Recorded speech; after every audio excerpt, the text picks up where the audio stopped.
Hey everyone, Jim Fitzpatrick with CBT Now here on the CBT Automotive Network. Today we're talking about closing the sale. Joining us to share his expertise in this area is Sean Gardner, who's an instructor and sales trainer at the Joe Verde Group. Sean, thank you so much for joining us on the show. And man, it was a pleasure catching up with you at NADA this past week. Oh, yes, sir. We had a great show, and it looks like you did too. Yes, we certainly did. Thank you for joining us on the CBT stage. It was great catching up with Joe. 40 years that you guys are in business. That's incredible. Congratulations. Yes, sir. 40 years. I think I'm pretty close to 25 years with Joe. Oh my gosh. Wow. Yes, wow. sir. Wow. That's great. Congratulations. All right, so talk to us. How has the closing process evolved with today's more informed and tech-savvy consumers and customers that are calling and logging on and walking in the showroom? Yeah, well, first of all, closing is everybody's favorite subject. Right. I mean, isn't it? I mean, everybody wants to talk about turning that shopper into a delivery today, getting that commitment to own now. And you're talking about how has it evolved? Okay, well, when I first started selling cars, my first dealership I ever worked at, we're in the conference room. Maybe you can see this too a little bit about when you first started selling cars, Jim. But I see the steps of selling on the wall. Oh, we yeah. had five steps. We had meet, greet, qualify, present, demonstrate, and then the last one was close the sale. Right. Okay. We didn't get any training on the steps, but the steps were there. It was a pretty good visual. It was. It was like gave you a little bit of a track. Right. It was like those corporate, posters that you see, right? Yeah, it's crazy. Yeah, the scary thing on that selling process, it said qualify rather than investigate for wants, needs, and hot buttons. So I'm an 18-year-old kid out there, seeing if a 70-year-old man is qualified to buy that Buick. Wow. Yeah, that's how I interpreted the steps. But I looked at closing, and I thought closing was step 5. You get to step 5, you cross your fingers, you hold your breath, and you blurt out. I mean, the close we were using back then was, hey, if we can get the terms and figures agreeable, something like that. Yeah, okay, that's right. If I could, would you? I don't know why, but that if I could, would you type close has been in the car business and is used regularly today. That's thousands and thousands and thousands of salespeople all across North America. If we can get the terms and figures agreeable, is this a car you'd want to buy and drive home now? Okay. That's right. Here's the thing. Okay. That's just giving today's hyper-informed customer, like you were talking about, an excuse on why they're going to buy their car from Carvana or CarMax, right? Yeah. Because they don't do the if I could, would you stuff. That's right. That's right.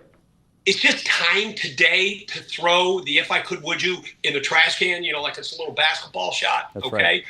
And it's time to learn the true meaning of closing. I mean, if we want to win sales, if we want to separate ourselves from the competition, we have to understand what the true meaning of closing is. And it's simple. It's any question you ask or anything you do that keeps moving that sale forward. It's any positive effect in the selling process. That's the goal. You just got to keep moving the sale forward. That's why the Joe Verde selling process is broken into 3 parts. Okay, you got the warm-up phase, you got the value building phase, and yeah, we have the closing phase, but it's really more help the customer with the actual buying part of the car.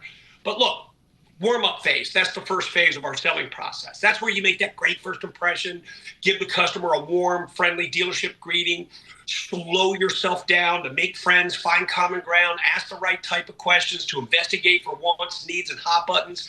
And no, you're not supposed to qualify in the warm-up phase. You're not supposed to say, or ask, when are you thinking about buying? And what other cars are you looking at? And what price range are you looking to stay in? That's qualifying, not investigating for wants, needs, and hot buttons.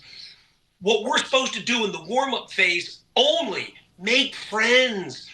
Who's the car going to be for? What are they going to be using it for? What features are most important to the customer? It's going to give me the information I need, Jim, to pick out that one perfect car I have in stock. The warm-up phase is to get the like going in my favor as well. I want this customer within 10 minutes to start thinking, wow, I like this guy. He's nice to us. Okay. You know this, when we talk about this all the time. 71% of the customers say they bought because they liked their salesperson. Yeah. This is closing. When we talk about closing, no like, no sale. Yeah. So we have to get the customer liking me, and we have to get the customer super comfortable in our dealership, the environment that we sell cars in, and that's going to help us close the sale. Okay. Right. No, I agree with you. We all are looking for that silver bullet, that would you take, or if I could, would you line that says, okay, there's the magic close, but that's not where it happens.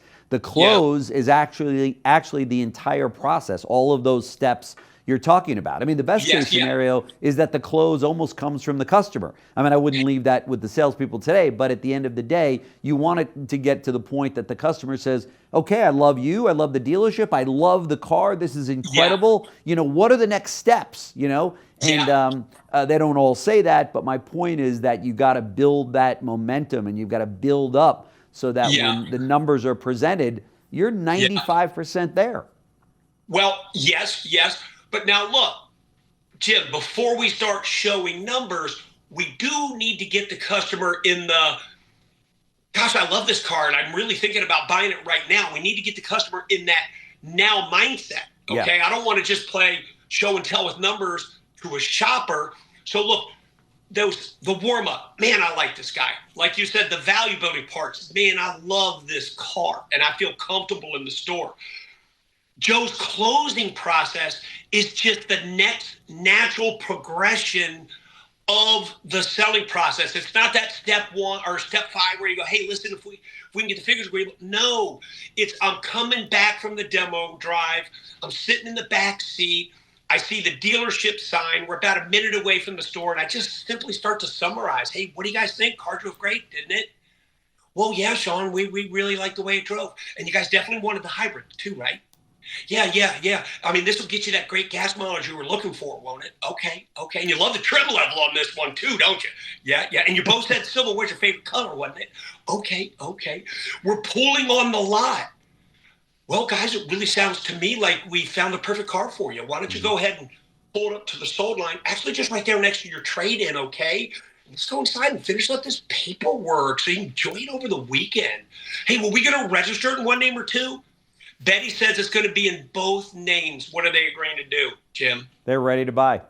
Yeah, exactly. They just gave you indirectly the okay that if the numbers are agreeable, they're taking it home. Yeah. Well, the beauty of this is we're not even closed based on. We're not closing on if the numbers are agreeable. Right. What we're doing is we're closing based on the value of the product itself. That's right. But one thing I do want to bring up, Jim. Okay. When it comes to the negotiations, and gosh, I wish maybe we need to do another segment on how to set up that perfect win-win negotiations.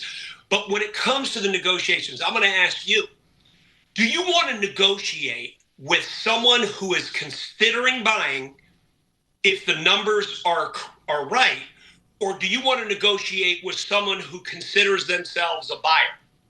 Yeah, that's true.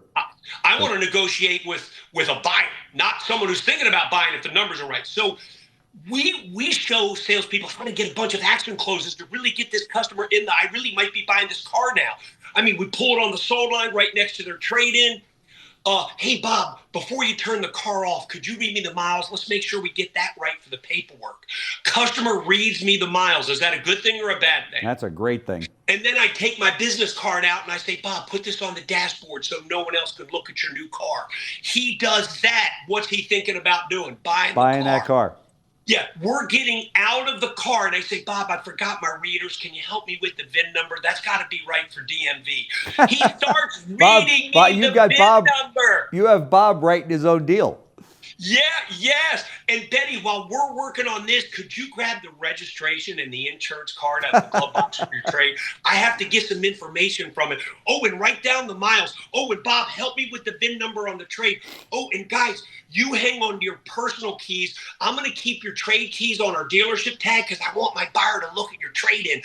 Jim, if they do all of this, what are they agreeing to do? Take home that car that day. You know, here's the thing. This is going to kind of wrap things up. What we're doing is we're getting a firm product commitment. Yeah. Before we start working for the financial commitment. That's true. That's true. If you firm up the product commitment without having to use price to do so, that means your manager will be able to start your deal right and help you make more money on each sale. That's right. Okay? That's right. I mean, gosh, who's tired of mini deals, right? I know I'm getting a little excited here, okay? But I just get so pumped because salespeople have so much more potential. And there are salespeople right now, Jim, that are making, $3, $4, $5 grand a month, and just with some simple closing techniques could make 10, 15 grand a month starting now. That's right. They could actually double their income really on the same number of units. Obviously, we want them to sell more units, but just because you change your style of selling to focus more on the product and the relationship, you're going to realize more gross profit rather than keeping that deal very sterile to say, what's your best payment? What's your lowest price? What's your lowest interest rate? I want this, I want the most for my trade. You do that and you don't build a relationship and build value in that new vehicle that they're looking at, and you're going to have low gross profits every time. Yeah. No question. I'm with you. Yep. And, I want to get paid when I sell a car. That's right. Sean Gardner, instructor and sales trainer at the Joe Verde Group. Thank you so much for joining us on the show. We always appreciate it. Always a pleasure. I know our viewers do as well. So thank you so much, and I'm looking forward to next time.